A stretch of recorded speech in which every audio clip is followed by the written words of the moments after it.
अस्सलाम वालेकुम नाजरीन, आप देख रहे हैं 90 न्यूज़ में हूं आपका होस्ट मोहम्मद ईसा। नाजरीन, आपको मालूम होगा कि गुज़श्ता एक हफ़्ते से ज़िले मीरपुर खास में बारिशों ने तबाही मचा दी है।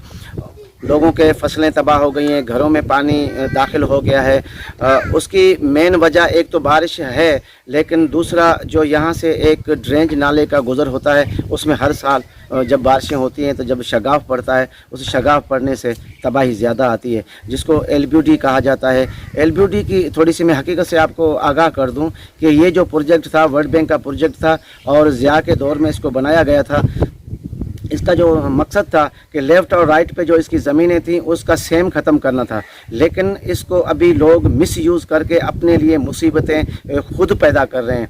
ये जब सकर से चलता है तो उस जगह पर जो इस LBD की सतह जो है वो नीचे है और ज़मीनों की सतह जो है ऊपर है। वहाँ के जो बड़े वडेरे हैं, जागीरदार हैं, जिनकी बहुत बड़ी बड़ी इस्टेटें हैं, वो जो पानी है वो सेवरेज करते हैं इस LBD के अंदर। तो LBD की जो कैपेसिटी है वो 4000 क्यूसेक तक है अंदाज़न।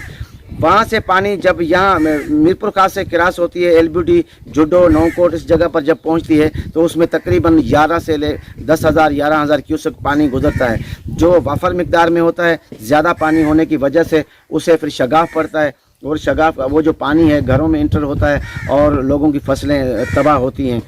ये एक क्राइम है कि इसको मिसयूज़ करना, ये हमारी हुकूमतों का काम है, हमारे इदारों का काम है। 2011 में भी ऐसे ही हुआ था कि यहाँ पे बहुत ज़्यादा शगाफ हुए थे इसमें LBD में और उन्होंने बहुत तबाही मचाई थी। इस वक्त भी जुडो के करीब 2 जगह पर उसमें शगाफ है जो बांधने की कोशिश कर रहे हैं। आर्मी पहुँच गई है वहाँ पे, DC साहब भी आए थे और MPA मीर तारक साहब ने भी वहाँ पर विज़िट किया, लेकिन वो जो ऐलानात कर गए और वो जो हिदायत वहाँ पे की थी उस हिदायत पे मकामी लोगों के कहने के मुताबिक वो जो गवर्नमेंट की जो मशीनरी है वो अमल नहीं कर रही। ना उनको कोई लकड़ियाँ या सीमेंट या मट्टी या दूसरा जो सामान होता है उसको बंद करने का वो नहीं पहुँचाया गया है। जो मकामी लोग हैं वो अपने मदद आप के तहत झाड़ियाँ काट कर और मट्टी की बोरियाँ भर के उस शगाफ को बंद करने की कोशिश कर रहे हैं।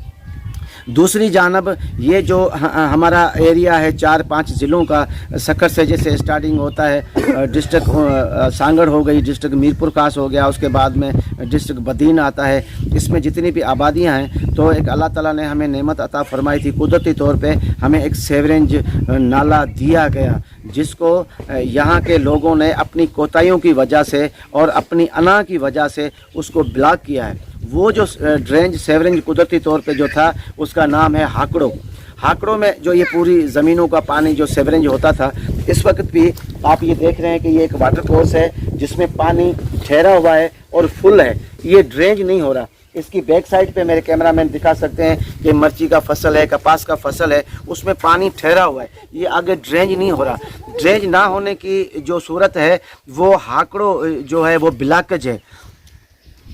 हाकड़ों का जो ब्लॉकेज जिस जगह पर है, मैं आपको बताता चलूँ कि नौकोट शहर का जो आधा सिटी है जिसको ढोरो बाज़ार कहा जाता है वो हाकड़ों के अंदर बना हुआ है। उसके उर्ली तरफ जो मिठड़ाऊ कैनाल गुज़रता है, ऊपर से उसका एक ब्रिज बना हुआ है और नीचे से हाकड़ों का गुज़र होता है। वो ब्रिज की जो हाइट थी तकरीबन 30-40 फुट उसकी हाइट हुआ करती थी, तब इस पूरे जो सेवरेज नाले का पानी का गुज़र होता था। लेकिन मौजूदा सूरत हाल ये है कि वो 4-5 फुट का एक सुराख सा रह गया है। और दूसरी जानब ये जैसे बारिशों का सिलसिला बंद होता है तो जितने ज़मींदार हैं जिसकी इर्द गिर्द हाकड़ों के ज़मीनें जो आती हैं वो इसके बंद बांधते हैं और पानी को स्टोरेज करते हैं, बाद में मशीनें चला के ये पानी जो है उस पर अपनी आबादी करते हैं। तो ये रुकावटें हटाना या ये सारे प्रॉब्लम को सॉल्व करना ये हुकूमतों का काम है, ये इदारों का काम है। अगर कोई वडेरा, अगर कोई बड़ा ज़मींदार ये ब्लॉकेज करके अपनी ज़मीन का सेवरेज करता है,